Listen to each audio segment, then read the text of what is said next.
नमस्कार, स्वागत है आप सभी का। मैं हूं हिमांशु और आप देख रहे हैं हलचल इंडिया। बेबाक खबर तेज असर। आइए नजर डालते हैं आज की खबरों पर। मुजफ्फरनगर जनपद के मंसूरपुर क्षेत्र के गांव पूर्व बालियान में पहुंचे राष्ट्रीय लोकदल के राष्ट्रीय अध्यक्ष जयंत चौधरी ने कांस्य पदक विजेता किरण बालियान का सम्मान समारोह पहुंचकर जोरदार स्वागत किया। इस दौरान उन्होंने उन्हें शॉल उड़ाकर स्मृति चिन्ह देकर सम्मानित किया। उन्होंने कहा कि खेल हमारी परंपरा का प्रतीक है और इन्हीं खेलों के माध्यम से हमारे युवा वर्ग देश का नाम रोशन कर रहे हैं। उन्होंने किरण बालियान को इस अवसर पर शुभकामनाएं दी। वहीं उन्होंने बड़ी सौगात देते हुए कहा कि गांव में खेल के लिए कोई बड़ा मैदान न होने की बात सुनने में आई है। इस दौरान जयंत चौधरी ने कहा कि वह ग्रामीणों के सम्मान में सांसद निधि से खेल मैदान देने का काम करेंगे।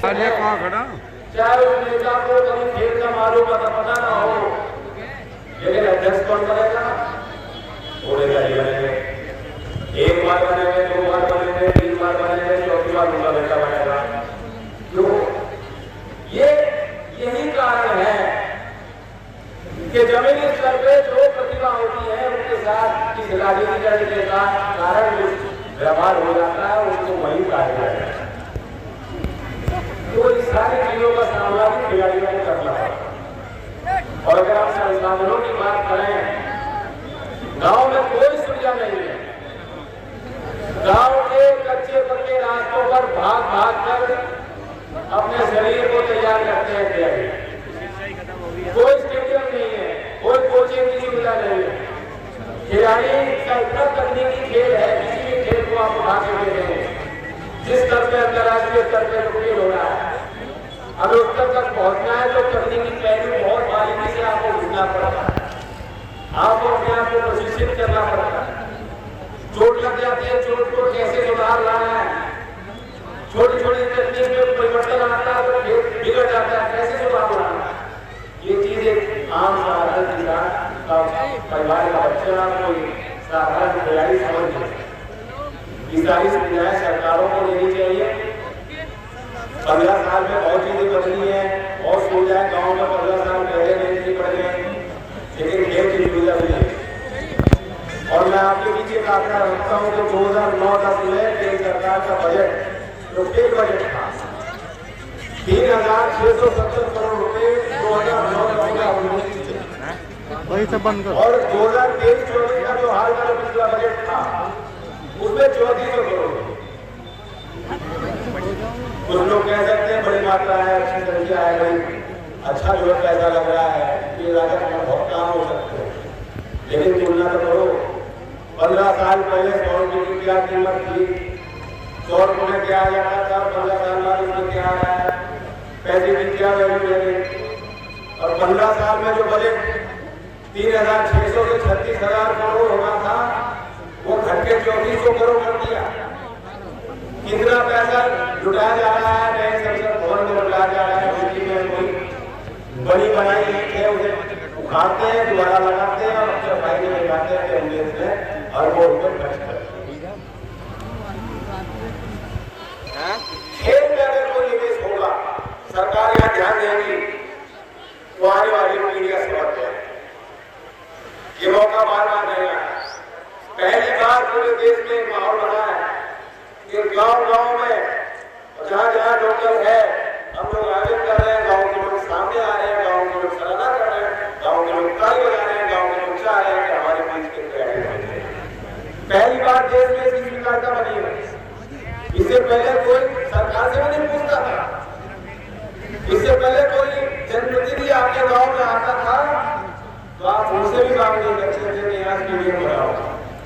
लेकिन आज वो हालात पैदा हो गए हैं किरण बालियान के जीतने के बाद कि आप मुजफ्फरनगर जिले के किसी गांव में आप चले जाएंगे तो वहां का नौजवान जाएगा कि हमें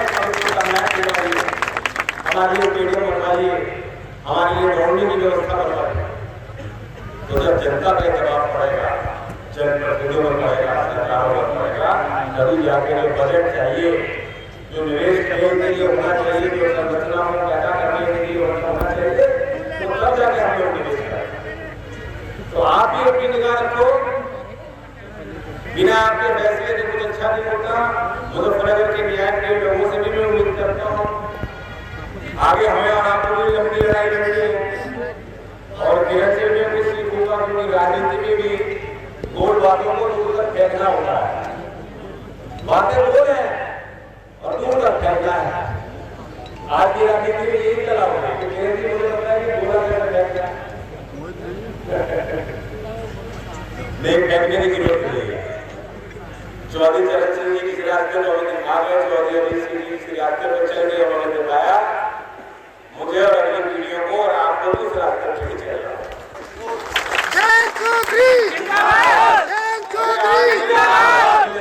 देर समय मिले, मौका और समय आपका आएगा, किसान बलवान होगा, हमारी अगली पीढ़ियां सही रास्ते पे आएंगी। लेकिन अभी हमें और आपको एक दूसरे को हिम्मत देनी होगी। लंबी लड़ाई है, इस मंच से मैं कोई राजनीतिक बात नहीं करना चाहता। आज का पूरा कार्यक्रम किरण बालियान की जीत का जश्न है, उनके स्थान में है, इस उम्मीद में है कैसे नौजवान ऐसी प्रतिभाएं आगे गाँव से और बनेंगी। और मैं यही कहूँगा कि जब राजनीति का मौका मिलेगा तो जिस तरह से बेहतरीन प्रदर्शन पूर्व बालियान के मजबूत गाँव की मजबूत साहसी बालिका किरण ने किया, उसी तरह का प्रदर्शन किरण बालियान के गांव के लोग भी करेंगे, ताकि अपनी राजनीति में अपनी समाज की शक्ति को बढ़ाएं और राजनीति में अपनी दखल को बढ़ाएं और चौधरी चरण सिंह की विचारधारा को। लोग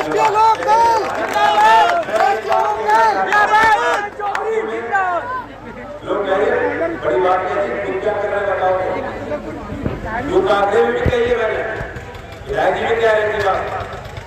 यहाँ जो मुझे संकेत मिले हैं जमीन उपलब्ध है, 15 बीघे के आसपास जमीन है। यहाँ जो ग्राउंड जिसका सभा हो रही है ये भी सरकार की जगह है, और यहाँ स्टेडियम की मांग गाँव के लोगों ने रखी है।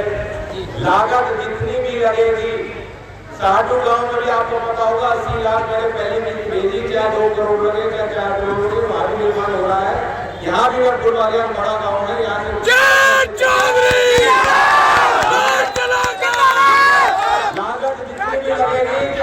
साल की पूरी निधि लगनी पड़े, मैं फुलवालिया में लगा के यहाँ स्टेडियम का निर्माण कराऊंगा। जी, जब कोई सम्मान करना है, सबसे पहले तो देखो मैं सभी नेताओं का धन्यवाद करना चाहूँगी। और देखो स्पोर्ट्स वाले बंदे के लिए अगर कोई सम्मान ही करने आए वही बहुत बड़ी चीज़ होती है, क्योंकि हम लोग ना बहुत नीचे लेवल से उठते हैं, तो तब हम लोग इतने बड़े लेवल पे जाते हैं तो सब लोग सम्मानित। और आज ये चौधरी साहब यहाँ भी आए, ये मुझे मेरठ में भी सम्मानित करना आए थे, तब भी अच्छा लगा था। लेकिन आज ज़्यादा अच्छा इसलिए लगा क्योंकि ये मेरे गांव में आए, गांव के लोग बाग थे यहाँ पे, सब लोगों ने देखा तो ज़्यादा अच्छा लगा इन्होंने सम्मान। अच्छा, गांव में जिस तरीके से समस्याएं आती हैं उस तरीके से निकलना स्पोर्ट्स में और वहाँ इस लेवल पर पहुँचना। हाँ जी, समस्या तो देखो बहुत आती है। मैं गांव में भी रही हूँ और मैं स्पोर्ट्स मेरठ से कर रही थी, तो पापा पुलिस में थे, तो पापा के साथ भी बहुत समस्या थी। लोग बाग नहीं करने देते थे, बोलते थे लड़की है गेम मत कराओ, लड़कियों क्यों गेम कराते हो। लेकिन मेरा परिवार बहुत अच्छा रहा। मेरे परिवार में मेरे ताऊ जी, ताई जी और मम्मी पापा सब लोग बहुत अच्छे रहे, उन्होंने सब लोगों ने सपोर्ट करा, तो मैं आज यहाँ तक पहुँची। जिस तरीके से आगे की जो है स्पोर्ट्स में हो, आगे क्या सोच होना है क्या? आगे अगले साल ओलंपिक है, अब ओलंपिक पे फोकस है, क्योंकि अगर मैं मतलब इतनी कम उम्र में इतना फेंक सकती हूँ तो मैं और अच्छा भी फेंक सकती हूँ, तो आगे ओलंपिक की तैयारी है मेरी। सरकार से क्या कहेंगी, क्या अपेक्षा है? की मदद किस तरीके की अपेक्षा है? क्या आगे अपेक्षा है सरकार से? सरकार देखो खिलाड़ियों के लिए भी बहुत अच्छी स्कीम चलाई हुई है सरकार ने, और सरकार भी अच्छा सपोर्ट करती है खिलाड़ियों को। और बस हम स्पोर्ट्स वालों को क्या चाहिए, थोड़ा सा सपोर्ट मिलेगा तो बच्चा और अच्छा कर लेगा स्पोर्ट्स। आपके गांव में जयंती जी ने स्टेडियम बनाने की बात कही है अपनी निधि से, अगर स्टेडियम बनता है कितना उसका लाभ मिलेगा खिलाड़ियों को गांव से? देखो अगर स्टेडियम बन जाएगा तो एक जैसे अभी और लोगों को समस्या झेलनी पड़ती है, तो अगर यहाँ स्टेडियम बन जाएगा हमारे गांव में तो जो आगे आने वाली जनरेशन है, क्या पता आज यहाँ से 1 मेडल आया तो आगे आने वाली जनरेशन का वो और अच्छे मेडल आए, तो बच्चों को इससे बहुत फ़ायदा मिलेगा यहाँ स्टेडियम बनेगा तो। वक्त हो चला है आपसे विदा लेने का। कल फिर होंगे हाजिर कुछ नई और ताज़ा खबरों के साथ। तब तक के लिए दीजिए हमें इजाज़त। नमस्कार। देखते रहिए हलचल इंडिया, बेबाक खबर तेज असर।